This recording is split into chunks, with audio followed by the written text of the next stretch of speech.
Anybody wants to be the captain? Feel free. Anybody wants to be a navigator back there? Be my guest. Sure, Where's my young Navy guy? Okay, I know you're back there. Where you at, young Navy guy? CO chair for you, young man. You're always shot at it. Maybe not, I shouldn't say that. You look good? You so too. Okay, everybody, welcome to the bridge. This is our last stop on the tour. This is the brain trust for the carrier, where the young man is sitting right there. He is our captain. Absolutely, sir. Oh, and we've got a navigator. Where do you want to go? Hawaii. There. Yes. So, you actually have two workstations. Where we just came out of, that was the main location for the navigator. But when the ship is underway, if you look in front of you, you've got a chart. You've got a chart right in front of you.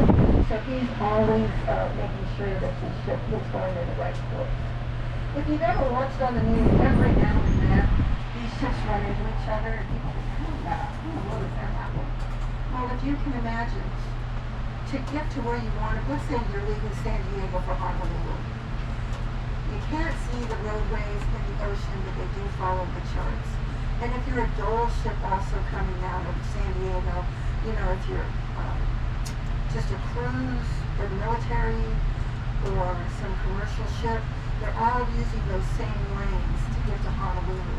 If you use the correct lanes, it's time and it's money because they're being fuel efficient on using the right track.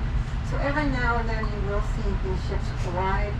Back in 1980, Midway was in a collision with the Cactus. It was carrying lumber. You can see that back on the internet. Killed 2 sailors. So they have to really be careful with what they're doing out to sea. That obviously, you can imagine at night there's no lanes, there's no red, green, or yellow lights. They have to do it on lone talent. If you look at the board back there, that's called a skunk board. And that would list all the shipping that was around the carrier. And if they couldn't identify it, they would call it a skunk, surface contact unknown. Up here we've got a lot of radars, a lot of equipment, and you've got a lot of Navy talent up here. This is where the officers would be.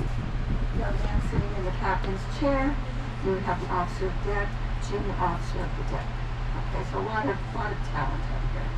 Well, I'm going to take you into the other room back there, and that would be your enlisted. That would be your worker bees. Now, of course, the captain can't be here all the time. You've got to get some rest. When we leave, we're going to go down that narrow passageway. And if you look to your left, you'll see that there's a sleeping area for the captain. If the ship was at sea, he was expected to be up here the majority of the time. If anything went wrong, I don't care what went wrong, it was his fault. The Navy really doesn't pass the buck. The officers might, they're going to talk to whoever's made the problem. But overall, it's the captain that's in charge. Okay? Let me take you back there.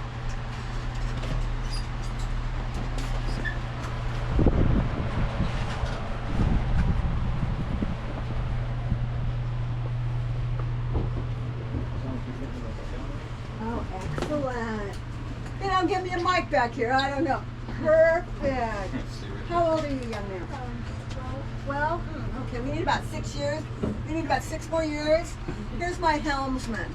Helmsman back here could be anywhere from 18, 21. They're fairly young. He's steering the ship, okay? He's going to be taking, there we go, where he's going to be taking orders from the captain right there, and he's going to tell him what he wants.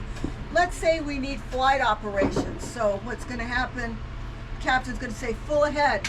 This young guy, about 18, like, oh, you want to be my helmsman? Yeah, perfect. Here, turn that. Can you turn that to full?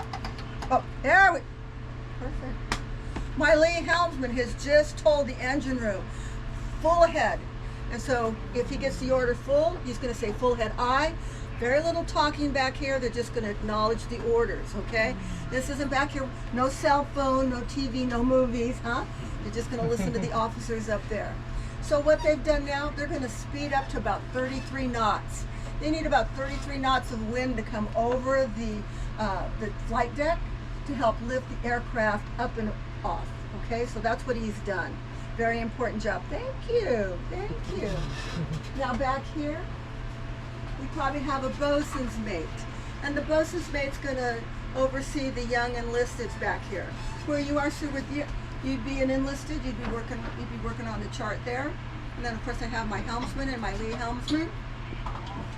Let's say there's trouble, there's aircraft coming in, it's not looking good, we're gonna go to battle. Captain would tell the helmsman here, battle stations, grabs the mic, battle stations, and then all hell breaks loose.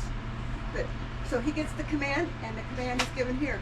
But it can also be liberty, liberty, sections 2, 4, and whatever. So he can go anywhere from giving these guys a liberty call, which is some time off, to battle stations. The bosun's mate is going to oversee these young ones to make sure if we're supposed to be going to Japan that they don't pull us into Pearl Harbor.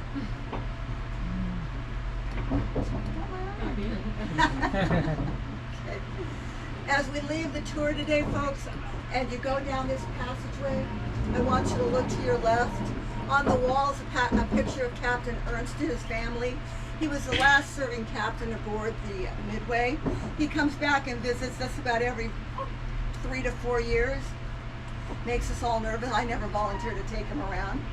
I see the tour behind us is coming this way, so come this way and check out where the captain would stay. And when you get a chance, if you go below, you can see the big bedroom that he's got when he's not on duty.